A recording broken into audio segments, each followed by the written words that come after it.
Hello everyone, welcome back to our channel. Friends, ಇವತ್ತಿನ ವಿಡಿಯೋದಲ್ಲಿ ನೀವು ನೋಡ್ತಾ ಇರೋದು ನೋಡಿ, ಈ ರೀತಿ ನಿಮ್ಮನೇಲಿ ಏನಾದರೂ ಪಾರ್ಸೆಲ್ ತಂದಿರ್ತೀರಲ್ವ, ಈ ತಿಂಡಿಗಳನ್ನು ಊಟಗಳನ್ನು ತಂದವಾಗ ಈ ರೀತಿ ಬಾಕ್ಸ್ಗಳು ಸಿಗುತ್ತೆ ಅಲ್ವಾ ನಿಮಗೆ.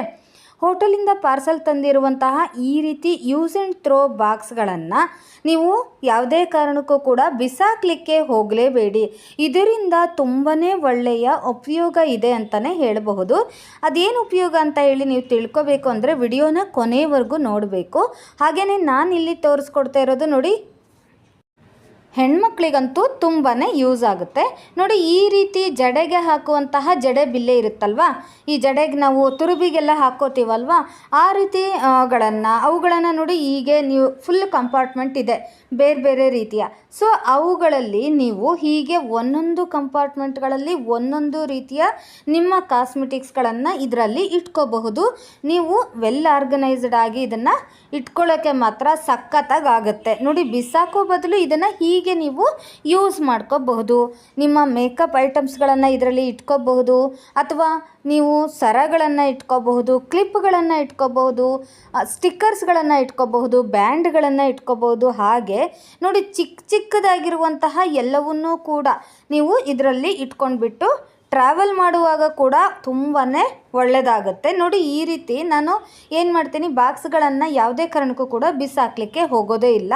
ಹೀಗೆ ನಾನು ಎಲ್ಲವನ್ನೂ ಕೂಡ ಒಂದೇ ಬಾಕ್ಸಲ್ಲಿ ಈ ರೀತಿ ಇಟ್ಕೊಂಡ್ಬಿಟ್ಟು ಬ್ಯಾಗಲ್ಲಿ ನಾವು ಕ್ಯಾರಿ ಮಾಡಿದವಾಗ, ನಾವೆಲ್ಲಾದರೂ ಹೋಗುವಾಗ ಈ ರೀತಿ ನಾವು ಒಂದೇ ಪ್ಲೇಟಲ್ಲಿ ಫುಲ್ ಎಲ್ಲವನ್ನೂ ಕೂಡ, ಬ್ಯಾಂಗಲ್ಲು, ಹಾಗೆ ಮೇಕಪ್ ಐಟಮು, ಬಿಂದಿ, ಕಿವಿಗೆ ಹಾಕೊಳ್ಳೋದು ಇಯರಿಂಗ್ಸು, ಹಾಗೆಯೇ ಬ್ಯಾಂಡ್ಗಳು, ತುರುಬಿಗೆ ಹಾಕುವಂತಹ ದಿಂಡು, ಹೀಗೆ ಪೌಡರು ಏನು ನಿಮಗೆ ಅವಶ್ಯಕತೆ ಇದೆ ನೋಡಿ, ಆ ಡಬ್ಬಿಯಲ್ಲಿ ಹಿಡಿಯುವಂತಹ ಎಲ್ಲವನ್ನೂ ಕೂಡ ನೀವು ಇದರಲ್ಲಿ ಇಟ್ಕೊಂಡ್ಬಿಟ್ಟು ನೀವು ಹೋದರೆ ಎಲ್ಲೂ ಕೂಡ ಮಿಸ್ ಆಗೋದೇ ಇಲ್ಲ. ನೀವು ಎಲ್ಲವನ್ನೂ ಕೂಡ ಒಂದೇ ಪೌಚಲ್ಲಿ ಹಾಕಿದವಾಗ ಎಲ್ಲ ಮಿಸ್ ಆಗಿ ಕೆದರಬೇಕಾಗತ್ತೆ. ಹಾಗಾಗಿ ನೀವು ನೋಡಿ, ಈ ರೀತಿ ಸಪ್ರೇಟ್ ಇರುವಂತಹ ಕಂಪಾರ್ಟ್ಮೆಂಟ್ ಇರುವಂತಹ ಬಾಕ್ಸ್ಗಳನ್ನು ಏನಕ್ಕೆ ಬಿಸಾಕ್ತೀರಾ ನೋಡಿ, ಎಷ್ಟು ಚೆನ್ನಾಗಿ ಇಟ್ಕೋಬಹುದು ಅಂತ ಹೇಳಿ. ಹಾಗೆಯೇ ಇದಕ್ಕೆ ಮುಚ್ಚಲಿಕ್ಕೆ ಕೂಡ ಕ್ಯಾಪ್ ಇರೋದ್ರಿಂದ ತುಂಬಾ ಚೆನ್ನಾಗಾಗುತ್ತೆ. ನೀವು ಡ್ರೆಸ್ಸಿಂಗ್ ಟೇಬಲ್ ಮೇಲೆ ಈ ರೀತಿ ನೀವು ಹೀಗೆ ಫುಲ್ ನೀಟಾಗಿ ಪೂರ್ತಿ ಜೋಡಿಸ್ಕೊಂಡು ನೀವು ಇಟ್ಕೋಬಹುದು. ನೋಡಲಿಕ್ಕೂ ಚೆನ್ನಾಗಿ ಕಾಣಿಸುತ್ತೆ, ಹಾಗೆಯೇ ನಿಮಗೆ ತಕ್ಷಣಕ್ಕೆ ಸಿಕ್ಬಿಡುತ್ತೆ. ನೀವು ಗಡಿಬಿಡೀಲಿ ರೆಡಿ ಆಗುವಾಗ ಸ್ವಲ್ಪ ಕೂಡ ನಿಮಗೆ ಟೈಮ್ ವೇಸ್ಟ್ ಆಗ್ತಿದೆ ಅಂತ ಕೂಡ ಅನಿಸೋದೇ ಇಲ್ಲ. ನಾವು ಹೆಣ್ಮಕ್ಳು ಗೊತ್ತಲ್ಲ, ಎಲ್ಲ ಕೆಲಸ ಮಾಡಿಬಿಟ್ಟು ರೆಡಿ ಆಗಲಿಕ್ಕೆ ನಮಗೆ ಟೈಮ್ ಸಿಗೋದಿಲ್ಲ. ಸೊ ಹಾಗಾಗಿ ಈ ರೀತಿ ನೀವು ಮಾಡಿಟ್ಕೊಂಡ್ರೆ ಬೇಗನೆ ನೀವು ರೆಡಿ ಆಗಿಬಿಡಬಹುದು ನೋಡಿ. ನಾನೇನು ಮಾಡ್ತೀನಿ ನೋಡಿ, ಎಷ್ಟು ಶೇಕ್ ಮಾಡಿದರೂ ಕೂಡ, ನೀವು ಶೇಕ್ ಮಾಡಿದರೂ ಕೂಡ ಒಳಗಡೆ ಇಟ್ಟಿರುವಂತಹ ಐಟಮ್ಗಳು ಒಂದಕ್ಕೊಂದು ಮಿಕ್ಸ್ ಆಗಿಲ್ಲ ನೋಡಿ, ಎಷ್ಟು ಚೆನ್ನಾಗಾಗಿದೆ ಅಂತ ಹೇಳಿ. ಈ ರೀತಿ ನೀವು ಇಟ್ಕೊಂಡ್ಬಿಟ್ಟು ಊರುಗಳಿಗೆ ಹೋಗುವಾಗ ಕೂಡ ಬ್ಯಾಗಲ್ಲಿ ನೀವು ಇಟ್ಕೊಂಡು ಹೋಗಬಹುದು. ನಿಮ್ಮ ಐಟಮ್ಸ್ಗಳು ಕೂಡ ಸೇಫಾಗೇ ಇರುತ್ತೆ, ಒಂದು ಡ್ಯಾಮೇಜ್ ಆಗೋದಿಲ್ಲ. ಹಾಗೆಯೇ ನೀವು ಡ್ರೆಸ್ಸಿಂಗ್ ಟೇಬಲಲ್ಲಿ ಕೂಡ ಈ ರೀತಿ ಇಟ್ಕೊಂಡ್ಬಿಟ್ರೆ ನೀಟಾಗಿ ಕೂಡ ಕಾಣಿಸುತ್ತೆ. ಹಾಗೆಯೇ ಈ ರೀತಿ ಅಲ್ಲದೆ ನೀವು ಇನ್ಯಾವ ರೀತಿ ಬಳಸ್ತೀರಾ ಈ ರೀತಿ ಬಾಕ್ಸ್ಗಳನ್ನು ಅನ್ನೋದನ್ನು ಕೂಡ ನನಗೆ ಕಮೆಂಟ್ ಮೂಲಕ ತಿಳಿಸಿ. ನಂತರ ಈ ತರಕಾರಿ ಅಥವಾ ಹಣ್ಣುಗಳನ್ನು ತಂದವಾಗ ನೋಡಿ, ಈ ರೀತಿ ನೆಟ್ಟೆಡ್ ಬ್ಯಾಗ್ಗಳು ಇರುತ್ತಲ್ವ ನೋಡಿ, ಈ ರೀತಿ ನೆಟ್ ಬ್ಯಾಗ್ಗಳು ಇರುತ್ತಲ್ವ, ಅದನ್ನು ನೀವು ವೇಸ್ಟ್ ಅಂತ ಬಿಸಾಕಲೇಬೇಡಿ. ಇದನ್ನು ಕೂಡ ನಾವು ಯೂಸ್ ಮಾಡಿಕೊಂಡು ಒಂದು ಒಳ್ಳೆಯ ಉಪಯುಕ್ತವಾಗಿರುವಂತಹ ವಸ್ತುನ ರೆಡಿ ಮಾಡಬಹುದು. ಏನಪ್ಪ ಇದನ್ನು ಯೂಸ್ ಮಾಡಿಕೊಂಡು ಏನು ವಸ್ತು ರೆಡಿ ಮಾಡ್ಬೋದು ಅಂತಿದ್ದೀರಾ ನೋಡಿ, ಫುಲ್ ವಿಡಿಯೋ ನೋಡಿದರೆ ನಿಮಗೆ ಗೊತ್ತಾಗುತ್ತೆ ನೋಡಿ. ನಾನೇನು ಮಾಡ್ತಾಯಿದ್ದೀನಿ, ಫಸ್ಟು ಈ ರೀತಿ ಇದನ್ನು ಫೋಲ್ಡ್ ಮಾಡಿಬಿಟ್ಟು ನೋಡಿ, ಹೀಗೆ ಈ ರೀತಿ ಫೋಲ್ಡ್ ಮಾಡಿ ಒಂದರ ಮೇಲೆ ಒಂದು ಇಟ್ಟುಬಿಟ್ಟು ಅದನ್ನು ನೀಟಾಗಿ ನೋಡಿ ಹೀಗೆ ಕವರ್ ಮಾಡ್ತಾ ಇದ್ದೀನಿ ನೋಡಿ. ಈ ಥರ ಪೂರ್ತಿಯಾಗಿ ಸುತ್ತಬೇಕು. ನೀವು ಒಂದರ ಮೇಲೆ ಒಂದು ಹೀಗೆ ರೋಲ್ ಮಾಡ್ಕೊತ ಇದನ್ನು ಸುತ್ತಬೇಕಾಗತ್ತೆ. ನಿಮ್ಮ ಹತ್ರ 2 ಅಥವಾ 3 ಹೀಗಿದ್ದವಾಗ ನೀವು ಇದನ್ನು ಒಂದರ ಮೇಲೆ ಒಂದು ಇಟ್ಬಿಟ್ಟು ಹೀಗೆ ನೀಟಾಗಿ ಕವರ್ ಮಾಡ್ಕೊಂಡ್ಬಿಟ್ಟು ಅದು ಓಪನ್ ಆಗದೆ ಇರೋ ರೀತಿ, ಈಗ ನೀವು ನೋಡ್ತಾ ಇರ್ಬೋದು, ನಾನು ಹೀಗೆ ಪೂರ್ತಿ ನೋಡಿ ಹೀಗೆ ಕವರ್ ಮಾಡ್ಕೊಂಡಿದ್ದೀನಿ. 3 ಈ ರೀತಿ ನೆಟ್ ಬ್ಯಾಗ್ಗಳನ್ನು ಹೀಗೆ ಇಟ್ಕೊಂಡ್ಬಿಟ್ಟು ನೋಡಿ, ಒಂದಕ್ಕೊಂದು ಒಳಗಡೆ ಹಾಕಿಬಿಟ್ಟು ಇದನ್ನು ಫೋಲ್ಡ್ ಮಾಡಿ ನೋಡಿ, ಈ ರೀತಿ ಇದನ್ನು ಗಂಟು ಹಾಕ್ಕೊಳ್ಬೇಕಾಗುತ್ತೆ. ಅದು ಓಪನ್ ಆಗಬಾರ್ದಲ್ವ, ಒಳಗಡೆ ಇರೋದು ಕೂಡ ಓಪನ್ ಆಗಿ ಹೊರಗೆ ಬರಬಾರ್ದು, ಹಾಗೆ ಇದು ಕೂಡ ಫುಲ್ ಬಿಚ್ಚಬಾರ್ದು ಹೊರಗಡೆ ಲೇಯರ್ ಕೂಡ. ಹಾಗಾಗಿ ಇದನ್ನು ಪೂರ್ತಿಯಾಗಿ ಹೀಗೆ ಗಂಟು ಹಾಕ್ಕೊಳ್ಬೇಕಾಗುತ್ತೆ. ನೋಡಿ ಈ ರೀತಿ ಕಟ್ಟಿ ಆದಮೇಲೆ ಇದನ್ನು ನಾವು ನೋಡಿ ಮೈ ಉಜ್ಜಲಿಕ್ಕೆ ಈ ರೀತಿ ಬ್ರಷ್ ಆಗಿ ನಾವು ಇದನ್ನು ಯೂಸ್ ಮಾಡ್ಬೋದು, ಅಥವಾ ಪಾತ್ರೆ ತಿಕ್ಕಲಿಕ್ಕೆ ನೀವು ಯೂಸ್ ಮಾಡ್ಬೋದು. ನೋಡಿ ಸ್ಕ್ರಬ್ಬರ್ ರೀತಿ ಯೂಸ್ ಮಾಡಲಿಕ್ಕೆ ಒಳ್ಳೆ ಬೆಸ್ಟ್ ಆಗಿದೆ ಅಂತಲೇ ಹೇಳ್ಬೋದು. ತುಂಬಾ ಚೆನ್ನಾಗಿದೆ. ನೋಡಿ ಸುಮ್ಮನೆ ಖರ್ಚು ಮಾಡೋ ಬದಲು ಈ ರೀತಿಗಳನ್ನು ನಾವು ಬಳಸಿದರೆ ನಮಗೆ ಹಣದ ಉಳಿತಾಯ ಕೂಡ ಆಗುತ್ತೆ, ಹಾಗೆ ರೀಯೂಸ್ ಮಾಡಿದ್ದೀವಿ ಅನ್ನೋ ಸ್ಯಾಟಿಸ್ಫ್ಯಾಕ್ಷನ್ ಕೂಡ ಇರುತ್ತೆ. ನೋಡಿ ಹೀಗೆ ನೋಡಿ ಇದು ಸ್ವಲ್ಪ ಹಾರ್ಡ್ ಇರೋದ್ರಿಂದ ಕ್ಲೀನಾಗಿ ಕೂಡ ಆಗುತ್ತೆ, ಪಾತ್ರೆಗಳೆಲ್ಲ ಕೂಡ ತುಂಬಾ ಚೆನ್ನಾಗಿ ಕ್ಲೀನ್ ಆಗುತ್ತೆ. ನಂತರ ನೋಡಿ ಬೀರುವಿನಲ್ಲಿ ಲಗ್ಗಿನ್ಗಳನ್ನು ಅಥವಾ ಬ್ಲೌಸ್ಗಳನ್ನು ಈ ರೀತಿ ಇಟ್ಟವಾಗ ಒಂದು ತೆಗೊಂಡ್ರೆ ಪಟ್ ಅಂತ ಹೇಳಿ ಎಲ್ಲವೂ ಕೂಡ ಬಿದ್ದುಬಿಡುತ್ತೆ. ಸೊ ನೀಟಾಗಿ ಕಾಣೋದೇ ಇಲ್ಲ, ನಾವು ಹೇಗಿಟ್ಟಿರ್ತೀವೋ ಹಾಗೆ ಕಾಣೋದೇ ಇಲ್ಲ. ನೀಟಾಗಿ ನಾವು ಹೇಗಿಟ್ಟಿರ್ತೀವೋ ಹಾಗೇ ಕಾಣಬೇಕು, ಕ್ಲೀನಾಗಿರಬೇಕು ಅನ್ನೋದಾದರೆ ನಾನಿಲ್ಲಿ ತಿಳಿಸ್ಕೊಡ್ತಿರುವಂತಹ ಟಿಪ್ಸ್ಗಳನ್ನು ನೀವು ಅನುಸರಿಸಿದರೆ ತುಂಬಾ ನೀಟಾಗಿ ಚೆನ್ನಾಗಿ ನೀವು ವೆಲ್ ಆರ್ಗನೈಸ್ಡ್ ಆಗಿ ಇಟ್ಕೋಬಹುದು ನಿಮ್ಮ ಬೀರುವಿನಲ್ಲಿ. ನೋಡಿ ಈ ರೀತಿ ಚಿಕ್ಕದಾಗಿರುವಂತಹ ಕ್ಯಾರಿ ಬ್ಯಾಗು ನನ್ನ ಹತ್ರ ಇತ್ತು. ಸೊ ಅದನ್ನು ನಾನು ಯೂಸ್ ಮಾಡಿಕೊಂಡು ಈಗ ಇವು ಲೆಗಿನ್ಸ್ಗಳನ್ನು ಅದರಲ್ಲಿ ಇಡೋದನ್ನು ತೋರಿಸ್ತಾ ಇದ್ದೀನಿ. ನೋಡಿ ಈ ರೀತಿ ಕ್ಯಾರಿ ಬ್ಯಾಗಲ್ಲಿ ನಾನು ಕೆಳಗಡೆ ಒಂದು ರಟ್ಟಿನ ಪೀಸನ್ನು ಇಟ್ಟಿದ್ದೀನಿ. ರಟ್ಟಿನ ಪೀಸನ್ನು ಇಟ್ಟವಾಗ ನೀಟಾಗಿ ಕಾಣಿಸುತ್ತೆ. ನಂತರ ನಿಮ್ಮ ಹತ್ರ ಇರುವಂತಹ ಲಗ್ಗಿನ್ಗಳನ್ನು ನೋಡಿ ಹೀಗೆ ಇಟ್ಟಾಗ ನಮಗೆ ಕೆಳಗಡೆ ಇರುವಂತಹ ಲಗ್ಗಿನ್ ಬೇಕು ಅಂದವಾಗ ನೋಡಿ ಒಂದು ಲಗ್ಗಿನ್ ತೆಕ್ಕೊಂಡ್ರೆ ನಾವೇನಾದರೂ ಕೆಳಗಡೆ ಇರುವಂತಹ ಹೀಗೆ ಲಗ್ಗಿನ್ ತಗೊಂಡ್ಬಿಟ್ರೆ ಎಲ್ಲ ಲಗ್ಗಿನ್ಸ್ಗಳು ಕೂಡ ಈ ರೀತಿ ಬಿದ್ದುಬಿಡುತ್ತೆ. ಸ್ವಲ್ಪ ಕೂಡ ಚೆನ್ನಾಗಿ ಕಾಣೋದಿಲ್ಲ, ಮೆಸ್ಸಿಯಾಗಿ ಕಾಣಿಸುತ್ತೆ. ಪದೇ ಪದೇ ನೀವು ಇದನ್ನು ಮಡಚಿ ಇಡಬೇಕಾಗುತ್ತೆ. ಆದ ಕಾರಣ ನೋಡಿ ಈ ರೀತಿ ಚಿಕ್ಕದಾಗಿರುವಂತಹ ಕ್ಯಾರಿ ಬ್ಯಾಗ್ಗಳನ್ನು ನೀವು ಯಾವುದೇ ಕಾರಣಕ್ಕೂ ಕೂಡ ಬಿಸಾಕಲಿಕ್ಕೆ ಹೋಗಲೇಬೇಡಿ. ಅದನ್ನು ಕೂಡ ಯೂಸ್ ಮಾಡಿಕೊಂಡು ನೋಡಿ ಎಷ್ಟು ನೀಟಾಗಿ ಇಡಬಹುದು ಅನ್ನೋದನ್ನು ತೋರಿಸ್ತಾ ಇದ್ದೀನಿ. ನೋಡಿ ಎಷ್ಟು ಸಾಧ್ಯನೋ ಅಷ್ಟು ಚಿಕ್ಕದಾಗಿ ನಾನು ಹೀಗೆ ಲಗ್ಗಿನ್ಸನ್ನು ಈ ರೀತಿ ಮಡಚ್ಕೊಂಡಿದ್ದೀನಿ. ಎಲ್ಲ ಲಗ್ಗಿನ್ಸನ್ನು ಕೂಡ ಈ ರೀತಿ ನೀವು ಇಟ್ಕೊಂಡ್ಬಿಟ್ರೆ ನೀಟಾಗಿ ಆಗುತ್ತೆ. ಲಗ್ಗಿನ್ಸ್ ಅಲ್ಲದೆ ನೀವು ಚಿಕ್ಕ ಮಕ್ಕಳ ಟೀ ಶರ್ಟ್ಗಳನ್ನು ಅಥವಾ ಚಿಕ್ಕ ಮಕ್ಕಳ ಪ್ಯಾಂಟ್ಗಳನ್ನು ಇಡಬಹುದು, ಸಾಕ್ಸ್ಗಳನ್ನು ಈ ರೀತಿ ನೀವು ಆರ್ಗನೈಸ್ ಮಾಡಿ ಇಡಬಹುದು, ಅಥವಾ ನಿಮ್ಮ ಬ್ಲೌಸ್ ಪೀಸ್ಗಳನ್ನು ನೀವು ಇದರಲ್ಲಿ ಇಟ್ಬಿಟ್ರೆ ನೀಟಾಗಿ ಕಾಣಿಸುತ್ತೆ. ನೀವು ನೋಡ್ತಿರ್ಬೋದು ಇವಾಗ ಒಂದೇ ಒಂದು ಚಿಕ್ಕ ಬ್ಯಾಗಿನಲ್ಲಿ ಎಷ್ಟೊಂದು ಲಗ್ಗಿನ್ಸ್ಗಳನ್ನು ನಾವು ಹಿಡಿಸಬಹುದು ಅಂತ ಹೇಳಿ. ಅಥವಾ ಈ ರೀತಿ ಕ್ಯಾರಿ ಬ್ಯಾಗ್ ಏನಾದರೂ ಚಿಕ್ಕದಾಗಿದ್ದರೆ, ಇನ್ನೂ ಕೂಡ ಚಿಕ್ಕದಾಗಿದ್ದರೆ ಅವುಗಳಲ್ಲಿ ನೀವು ಕರ್ಚೀಫ್ಗಳನ್ನು ಅಥವಾ ಸಾಕ್ಸ್ಗಳನ್ನು ನೀವು ನೀಟಾಗಿ ಇಡಬಹುದು. ನೀವು ನೋಡ್ತಿರ್ಬೋದು ಇವಾಗ ಎಷ್ಟೊಂದು ಲೆಗ್ಗಿನ್ಸ್ಗಳು ಈ ಬ್ಯಾಗಿನಲ್ಲಿ ಹಿಡಿದಿದೆ ಅಂತ ಹೇಳಿ. ಇದಕ್ಕೆ ಹ್ಯಾಂಡಲ್ ಇರೋದ್ರಿಂದ ನೀವು ಬೀರುವಿನಲ್ಲಿ ರಾಡ್ ಇರುತ್ತಲ್ವ ಮಿಡಲಲ್ಲಿ, ಆ ರಾಡಿಗೆ ಸಿಗಿಸ್ಬಿಟ್ಟು ನೀವು ಇದನ್ನು ಅಲ್ಲಿ ನೇತು ಕೂಡ ಹಾಕಬಹುದು, ಅಥವಾ ನೀವು ಹಾಗೆ ಕೂಡ ಇಡಬಹುದು. ತುಂಬಾ ನೀಟಾಗಿ ಕಾಣಿಸುತ್ತೆ. ನಿಮಗೆ ಪ್ಲೇಸ್ ಕೂಡ ತುಂಬಾ ಹಿಡಿಯುತ್ತೆ. ನಿಮ್ಮ ಬೀರುವಿನಲ್ಲಿ ಜಾಗ ಏನಾದರೂ ಕಮ್ಮಿ ಇದ್ದರೆ ಈ ರೀತಿ ನೀವು ಕ್ಯಾರಿ ಬ್ಯಾಗ್ಗಳನ್ನು ಉಪಯೋಗ ಮಾಡ್ಕೊಂಡ್ಬಿಟ್ಟು ನಿಮ್ಮ ಸೀರೆಯ ಪೆಟಿಕೋಟ್ ಆಗಲಿ ಅಥವಾ ಬ್ಲೌಸ್ ಪೀಸ್ಗಳನ್ನು, ಲಗಿನ್ಗಳನ್ನು ಅಥವಾ ಜೀನ್ಸ್ ಪ್ಯಾಂಟ್ಗಳನ್ನು ಅವುಗಳನ್ನು ನೀವು ಹೀಗೆ ನೀಟಾಗಿ ಇಟ್ಬಿಟ್ರೆ ಸ್ಪೇಸ್ ಕೂಡ ತುಂಬಾ ಹಿಡಿಯುತ್ತೆ, ನೀಟಾಗಿ ಕೂಡ ಕಾಣಿಸುತ್ತೆ. ನೋಡಿ ಈ ರೀತಿ ಹ್ಯಾಂಡಲ್ ಇರೋದ್ರಿಂದ ಈ ಹ್ಯಾಂಡಲ್ನ ನೀವು ರಾಡಿಗೆ ಸಿಗಿಸ್ಬಿಟ್ಟು ನೀವು ಇಡಬಹುದು. ನಿಮಗೆ ಆವಾಗ ಸ್ಪೇಸ್ ಕೂಡ ತುಂಬಾ ಹಿಡಿಯುತ್ತೆ, ಕೆಳಗಡೆ ತುಂಬ ಸ್ಪೇಸು ಉಳಿಯುತ್ತೆ ನಿಮಗೆ. ಆ ಥರ ಬೇಡಪ್ಪ ನಮಗೆ ಇಡೋದಕ್ಕಾಗಲ್ಲ ಅನ್ನೋದಾದರೆ ನೀವು ಹ್ಯಾಂಡಲ್ಗಳನ್ನು ಈ ರೀತಿ ಒಳಗೆ ಹಾಕಿಬಿಡಿ. ಈ ರೀತಿ ಒಳಗೆ ಹಾಕಿಬಿಟ್ಟು ನೋಡಿ ಹೀಗೆ ಹಾಗೇ ನೀವು ಇಟ್ಬಿಡಬಹುದು. ತುಂಬಾ ಚೆನ್ನಾಗಿ ಕಾಣಿಸುತ್ತೆ. ನೀವು ನೋಡ್ತಿರ್ಬೋದು ಎಷ್ಟೊಂದು ಲಗ್ಗಿನ್ಗಳು ಒಂದೇ ಒಂದು ಚಿಕ್ಕದಾಗಿರುವಂತಹ ಕ್ಯಾರಿ ಬ್ಯಾಗಲ್ಲಿ ಹಿಡಿದಿದೆ ಅಂತ ಹೇಳಿ.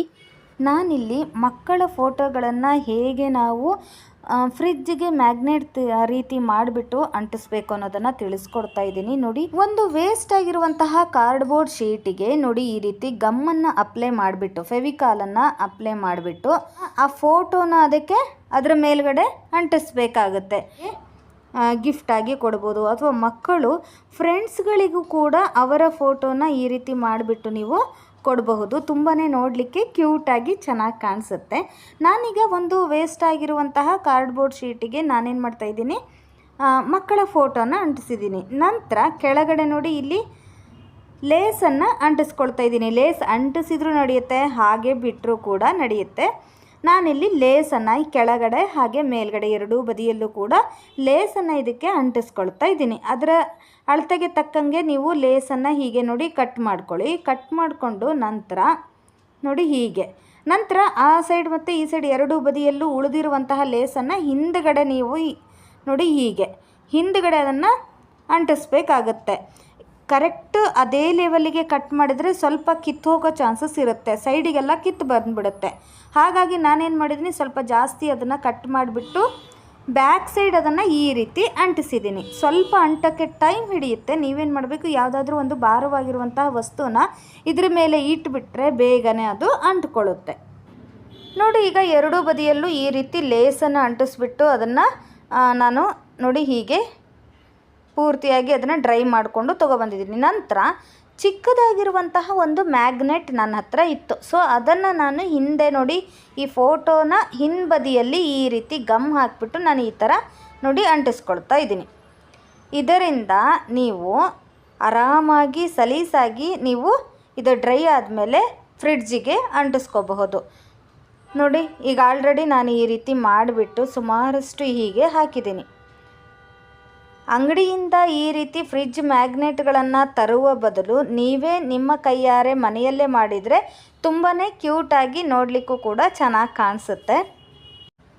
ಅಥವಾ ಈ ರೀತಿ ನೀವು ಫೋಟೋ ಫ್ರೇಮ್ಗಳನ್ನು ಮಾಡಿಬಿಟ್ಟು ಫ್ರಿಡ್ಜ್ ಮ್ಯಾಗ್ನೆಟ್ಗಳನ್ನು ಮಾಡಿಬಿಟ್ಟು ನೀವು ನಿಮ್ಮ ಫ್ರೆಂಡ್ಸ್ಗಳಿಗೆ ನೀವು ಇದನ್ನು ಗಿಫ್ಟಾಗಿ ಕೂಡ ಕೊಡಬಹುದು. ಏನಾದರೂ ಇದ್ದರೆ ಅವುಗಳನ್ನು ವೇಸ್ಟ್ ಅಂತ ಬಿಸಾಕಲೇಬೇಡಿ. ಈ ಕ್ಯಾರಿ ಬ್ಯಾಗ್ಗಳಿಂದ ತುಂಬಾ ಉಪಯೋಗ ಇದೆ. ಈಗ ಆಲ್ರೆಡಿ ನಮ್ಮ ಚಾನಲ್ನಲ್ಲಿ ಈ ರೀತಿಯ ಕ್ಯಾರಿ ಬ್ಯಾಗ್ಗಳನ್ನು ಉಪಯೋಗಿಸ್ಬಿಟ್ಟು ಏನೇನು ಮಾಡಬಹುದು ಅಂತ ತುಂಬಾ ವಿಡಿಯೋಸ್ಗಳನ್ನು ತೋರಿಸಿದ್ದೀವಿ. ಯಾರು ನೋಡಿಲ್ವೋ ಒಮ್ಮೆ ನಮ್ಮ ಚಾನಲ್ನ ಪ್ಲೇಲಿಸ್ಟಲ್ಲಿ ನೀವು ಚೆಕ್ ಮಾಡಿ ನೋಡಿ. ಇವತ್ತಿನ ವಿಡಿಯೋದಲ್ಲಿ ಈ ರೀತಿ ಕ್ಯಾರಿ ಬ್ಯಾಗ್ ಇದ್ದರೆ ನೀವು ಫಸ್ಟು ಈ ರೀತಿ ತೊಗೊಂಡ್ಬಿಟ್ಟು ನೋಡಿ ಹೀಗೆ ಫೋಲ್ಡ್ ಮಾಡಬೇಕಾಗತ್ತೆ. ನೋಡಿ ಫಸ್ಟ್ ನೀವು ಇನ್ನೂ ಉದ್ದ ಇದ್ದರೆ ನೀವು ಅರ್ಧ ಭಾಗದಲ್ಲಿ ನೀವು ಮಡಚ್ಕೋಬಹುದು. ಅಥವಾ ಅದು ಸ್ವಲ್ಪ ಸಣ್ಣದಿದೆ ಅಂದರೆ ನೀವು ನೋಡಿ ಮುಕ್ಕಾಲು ಭಾಗದಷ್ಟು ನೋಡಿ ಹೀಗೆ ಮುಕ್ಕಾಲು ಭಾಗದಷ್ಟು ನೀವು ಅದನ್ನು ಮಡಚ್ಕೋಬೇಕಾಗುತ್ತೆ. ಫಸ್ಟ್ ಇದನ್ನು ಹೀಗೆ ಹಾಸ್ಕೊಂಡ್ಬಿಟ್ಟು ನೋಡಿ ಹೀಗೆ ಮುಕ್ಕಾಲು ಭಾಗದಷ್ಟು ಈ ರೀತಿ ಮಡಚ್ಕೊಂಡು ನಂತರ ಇಲ್ಲೇನು ನೀವು ಇದು ಕವರ್ ಆಗಿತ್ತಲ್ವ ಅದನ್ನು ನಾನೀಗ ಇದನ್ನು ಓಪನ್ ಮಾಡ್ಕೊತೀನಿ.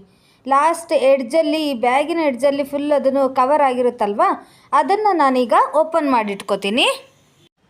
ನೋಡಿ ಈ ರೀತಿ ನೀವು ಒಂದು ಕತ್ತರಿ ಸಹಾಯದಿಂದ ಪೂರ್ತಿ ಎಡ್ಜನ್ನು ಇದನ್ನು ಕಟ್ ಮಾಡ್ಕೊಂಡ್ಬಿಡಿ, ಓಪನ್ ಮಾಡ್ಕೊಂಡ್ಬಿಡಿ. ಎರಡೂ ಬದಿಯಲ್ಲೂ ಈ ಬ್ಯಾಗು ಓಪನ್ ಆಗಿ ಇರಬೇಕು ನೋಡಿ ಹೀಗೆ. ನಂತರ ನಾನೀಗ ತೋರಿಸ್ಕೊಡ್ತಿರೋ ರೀತಿಯಲ್ಲಿ ನಿಮಗೇನಾದರೂ ಈ ಬ್ಯಾಗ್ಗಳು ಯೂಸ್ ಆಗುತ್ತೆ, ಈ ರೀತಿ ಮಾಡಬಹುದಲ್ಲ ನಾವು ಅಂತ ಅನಿಸಿದರೆ ಪ್ಲೀಸ್ ಈ ವಿಡಿಯೋಗೆ ಒಂದು ಲೈಕ್ ಕೊಡಿ. ಹಾಗೆಯೇ ನಿಮ್ಮ ಫ್ರೆಂಡ್ಸ್ ಆ್ಯಂಡ್ ಫ್ಯಾಮಿಲಿಗೂ ಕೂಡ ಶೇರ್ ಮಾಡಿ. ಹಾಗೆಯೇ ನೀವು ಯಾವ ರೀತಿ ಉಪಯೋಗಿಸ್ತಿದ್ದೀರಾ ಅಂತ ಹೇಳಿ ನನಗೆ ಕಮೆಂಟ್ ಮೂಲಕ ತಿಳಿಸಿ. ನೋಡಿ ಈಗ ನೀವು ನೋಡ್ತಿರ್ಬೋದು ಎರಡೂ ಬದಿಯಲ್ಲೂ ಕೂಡ ಈ ಚೀಲ ಓಪನ್ ಆಗಿದೆ. ಈಗ ಇದನ್ನು ಏನು ಮಾಡಬೇಕಪ್ಪ ಅಂದರೆ ನೋಡಿ ಈ ರೀತಿ ಹೀಗೆ ಮಾಡ್ಕೊಂಡ್ಬಿಟ್ಟು ಬೇಕಿದ್ದರೆ ನೀವು ಐರನ್ ಕೂಡ ಮಾಡಿಟ್ಕೋಬೋದು. ನಂತರ ನಾನು ಎರಡೂ ಬದಿಯಲ್ಲೂ ಸೈಡಿಗೆ ಒಂದು ಸೂಜಿ ದಾರದ ಸಹಾಯದಿಂದ ಸೈಡಿಗೆ ಇಲ್ಲಿ ಹೊಲಿಗೆ ಹಾಕ್ಕೊಳ್ತಾ ಇದ್ದೀನಿ. ನೀವು ಬೇಕಿದ್ದರೆ ಮಿಷನಲ್ಲೂ ಕೂಡ ಹೊಲಿಗೆ ಹಾಕ್ಕೋಬೋದು, ಬಾಳಿಕೆ ಇನ್ನೂ ಕೂಡ ಚೆನ್ನಾಗಿ ಬರುತ್ತೆ. ನಾನಿಲ್ಲಿ ಕೈಯಲ್ಲೇ ಹೊಲಿಗೆ ಹಾಕಿ ನಿಮಗೆ ತೋರಿಸ್ತಾ ಇದ್ದೀನಿ. ಹಾಗೆಯೇ ಫ್ರೆಂಡ್ಸ್, ನಿಮಗೇನಾದರೂ ರಂಗೋಲಿಯಲ್ಲಿ ಇಂಟ್ರೆಸ್ಟ್ ಇದ್ದರೆ ನಮ್ಮದು ಅನುಶ್ರುತಿ ಕ್ರಿಯೇಟಿವ್ ಝೋನ್ ಅಂತ ಹೇಳಿ ಇನ್ನೊಂದು ರಂಗೋಲಿ ಚಾನಲ್ ಕೂಡ ಇದೆ. ಅದನ್ನು ಯಾರು ನೀವು ನೋಡಿಲ್ವೋ ಒಂದು ಸರಿ ಚಾನಲ್ನ ವಿಸಿಟ್ ಮಾಡಿ. ರಂಗೋಲಿ ಇಷ್ಟ ಆದರೆ ಪ್ಲೀಸ್ ಲೈಕ್ ಮಾಡಿ, ಹಾಗೆ ಚಾನಲ್ನ ಸಬ್ಸ್ಕ್ರೈಬ್ ಮಾಡ್ಕೊಳ್ಳಿ.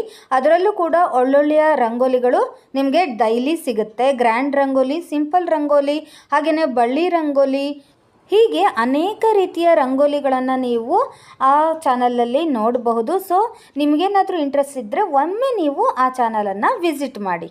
ನೋಡಿ, ಈಗ ನಾನು ಒಂದು ಬದಿಯಲ್ಲಿ ಈ ರೀತಿ ಸ್ಟಿಚ್ ಮಾಡಿದ್ದೀನಲ್ವಾ, ಅದೇ ರೀತಿಯೇ ಈ ಕಡೆನೂ ಕೂಡ ನಾನು ಸ್ಟಿಚ್ ಮಾಡ್ಕೊಂಡು ಬಂದಿದ್ದೀನಿ. ಎರಡೂ ಬದಿಯಲ್ಲೂ ಸ್ಟಿಚ್ ಮಾಡೋದನ್ನು ತೋರಿಸಿದ್ರೆ ತುಂಬ ಲೆಂತಿ ವಿಡಿಯೋ ಆಗುತ್ತೆ ಅಂತ ಹೇಳಿ ನಾನು ತೋರಿಸ್ತಾ ಇಲ್ಲ. ನೋಡಿ, ಇವಾಗ ಆಲ್ರೆಡಿ ಎರಡೂ ಬದಿಯಲ್ಲೂ ಸ್ಟಿಚ್ ಮಾಡಾಗಿದೆ. ಈಗ ಇದನ್ನೇನಪ್ಪ ಮಾಡೋದು, ಏನಕ್ಕೆ ಉಪಯೋಗ ಅಂದರೆ, ನೋಡಿ ನೀವು ಬೀರುವಿನಲ್ಲಿ ಸೀರೆಯನ್ನು ತೆಗೆದಿಡ್ತೀರಲ್ವ, ಸೀರೆನ ಮಡಚಿ ಹಾಗೆ ಇಡುವಾಗ ಹಾಗೆ ಇಡೋದಕ್ಕಿಂತ ನೋಡಿ ಈ ರೀತಿ ಬ್ಯಾಗ್ಗಳನ್ನು ನೀವು ರೆಡಿ ಮಾಡಿಬಿಟ್ಟು ಅದ್ರ ಒಳಗಡೆ ಹಾಕಿಟ್ರೆ ಧೂಳು ಆಗೋದಿಲ್ಲ. ಹಾಗೆಯೇ ಸೀರೆ ಹೇಗೆ ನೀವು ಮಡಚಿ ಇಟ್ಟಿರ್ತೀರ ನೋಡಿ ಹಾಗೆ ಇರುತ್ತೆ. ಹಾಗೆಯೇ ನಿಮ್ಮ ವಾರ್ಡ್ರೋಬಲ್ಲೂ ಕೂಡ ನೀಟಾಗಿ ಕಾಣಿಸುತ್ತೆ. ನಿಮ್ಮ ಬೀರುವಿನಲ್ಲಿ ವೆಲ್ ಆರ್ಗನೈಸ್ಡ್ ಆಗಿ ನಿಮಗೆ ನೋಡಬಹುದು ಅಂತಲೇ ಹೇಳ್ಬೋದು. ನೋಡಿ, ಅಂಗಡಿಯಲ್ಲಿ ದುಬಾರಿಯ ಸ್ಯಾರಿ ಪೌಚ್ಗಳನ್ನು ತೆಗೆದುಕೊಳ್ಳೋ ಬದಲು ನೋಡಿ ಈ ರೀತಿ ನೀವು ಮನೆಯಲ್ಲೇ ಸಿಂಪಲ್ಲಾಗಿ ಫಟಾಫಟ್ ಅಂತ ಹೇಳಿ ಸ್ಯಾರಿ ಪೌಚನ್ನು ರೆಡಿ ಮಾಡಿ ಬಿಡಬಹುದು. ಮೇಲ್ಗಡೆ ಇಲ್ಲಿ ಏನಕ್ಕಪ್ಪ ನೀವು ಈ ರೀತಿ ಮಡಚಿದ್ರಿ ಅಂತ ಕೇಳ್ಬೋದು. ನೋಡಿ, ನಿಮ್ಗೆ ಇವಾಗ ಗೊತ್ತಾಯಿತು ಅನಿಸುತ್ತೆ. ನೋಡಿ, ಈ ರೀತಿ ನೀವು ಬ್ಲೌಸನ್ನು ಅದರ ಒಳಗಡೆ ಇಡ್ಬೋದು, ಕರ್ಚೀಫ್ಗಳನ್ನು ಇಡಬಹುದು. ಬೇಕಂದವಾಗ ಸಣ್ಣ ಪುಟ್ಟ ಸಿಗೋದೇ ಇಲ್ಲ ಅಲ್ವಾ.